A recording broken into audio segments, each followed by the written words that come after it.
আসসালামু আলাইকুম রহমতুল্লাহ। আমি নিজে একজন প্রবাসী। আমি প্রবাসী ভাইদেরকে সবিনয় অনুরোধ করছি, আপনারা টাকা পাঠাবেন না বাংলাদেশে ব্যাংকে, কোনো ব্যাংকে টাকা পাঠাবেন না।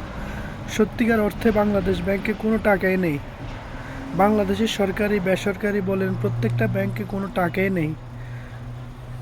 ভাই, আমি আপনাদেরকে হাত করজোড়ে অনুরোধ করতেছি ভাই, প্লিজ প্লিজ আপনারা টাকা পাঠাবেন না।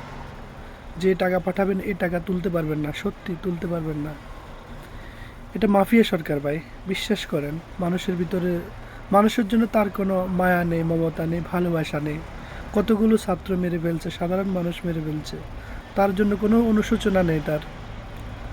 সত্যি ভাই, এই সরকারে যদি পতন না হয় ভাই, বাংলাদেশের ভবিষ্যৎ খুব অন্ধকারে চলে যাবে।